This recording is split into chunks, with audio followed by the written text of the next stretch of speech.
Assalamualaikum warahmatullahi wabarakatuh. Kita dari kelompok 4 dari ekonomi dan ekonomi teknik. Perkenalkan, nama saya Rifki Rifali Antika dengan NPM 20324020. Nama saya Muhammad Adil Farizi dengan NPM 203240515. Perkenalkan, nama saya Harja Gali Gustaf dengan NPM 2032410. Next.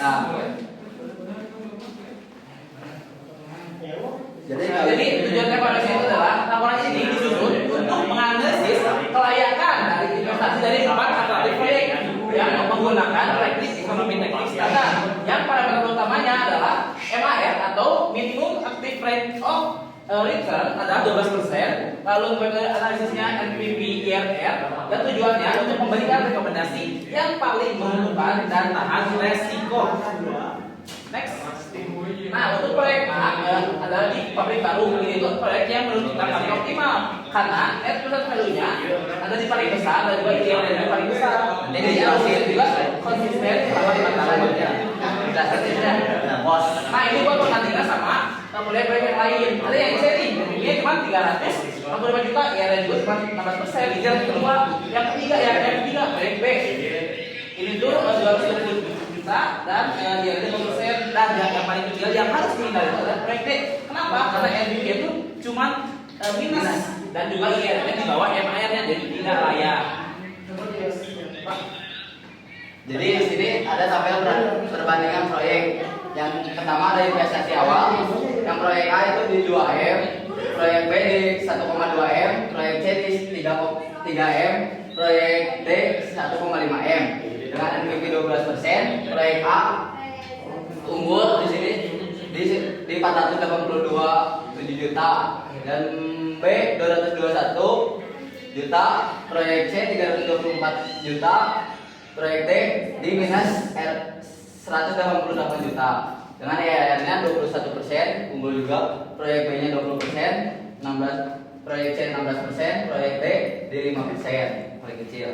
Payback periodnya di 3,07 tahun, proyek B 2,7 tahun, proyek C 3,88 tahun, proyek D di 2,90 tahun. Rankingnya jelas ya, ranking A yang 1, terus yang C 2, terus B 3, dan D terakhir gagal.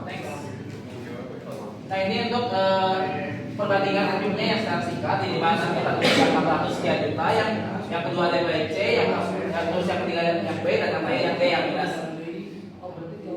Jadi kenapa proyek A lebih unggul? Karena metode arus kas positif dan meningkat, pola arus dari tahun ke tahun menunjukkan pertumbuhan bisnis yang sehat, nilai sisa signifikan, nilai sisa RW 500 juta, menambah nilai ekonomis proyek meskipun proyek B memiliki IRR yang juga tinggi di 20%, NPV-nya tidak jauh lebih rendah. Proyek C memiliki NPV yang baik tetapi IRR lebih rendah. Proyek D tidak layak karena IRR-nya di bawah MAR.